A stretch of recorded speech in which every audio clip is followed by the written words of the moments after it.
Every street sign in London tells a story. Some are amusing, others dark. All fascinating. Today, we uncover the hidden tales behind London's most famous addresses. Let's start with Piccadilly. In the 17th century, a tailor named Robert Baker made his fortune selling Piccadilly's stiff collars popular among the wealthy. He built a grand house here, mockingly called Piccadilly Hall. The name stuck. Baker Street wasn't named after Sherlock Holmes' creator. It honors builder William Baker, who laid out the street in the 18th century. Ironically, the fictional detective's address didn't exist when Conan Doyle wrote his stories. It was created later to house a Sherlock Holmes museum. Threadneedle Street's name is shrouded in mystery. One theory suggests it comes from the Three Needle Street, referring to the arms of a wool traders guild. Others link it to the tailor's trade that once dominated the area. Today, it's synonymous with finance, home to the Bank of England since 1734. Downing Street honors Sir George Downing, a 17th-century diplomat described by Samuel Pepys as a perfidious rogue. Despite his poor reputation, his name now represents the heart of British government. Number 10 has been the Prime Minister's official residence since 1735.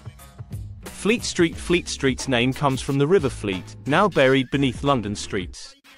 For centuries, it was the hub of British journalism. Though the press has moved on, the street's name remains synonymous with the newspaper industry. Harley Street was built by Edward Harley, 2nd Earl of Oxford, in the early 18th century. It gained its medical reputation in the 1800s when doctors began renting homes here, drawn by the prestigious address. Today, it remains London's medical hub, home to over 5,000 medical specialists.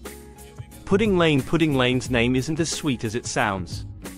Pudding was a medieval term for animal entrails. The lane led to the Thames where butchers would dump their waste. Ironically, this street of offal became famous as the starting point of the Great Fire of London in 1666. Cheapside comes from the Old English, seep, meaning market. It was London's busiest shopping street in medieval times. Though no longer London's main marketplace, it remains a bustling commercial area. The Strand's name is deceptively simple, meaning shore or riverbank in Old English. It once ran alongside the Thames before the Victoria Embankment was built. Now set back from the river, it remains one of London's major thoroughfares. London street names offer glimpses into the city's rich past, from butcher's waste to royal tailors, from forgotten rivers to infamous rogues. They remind us that history is always around the corner in this ancient city.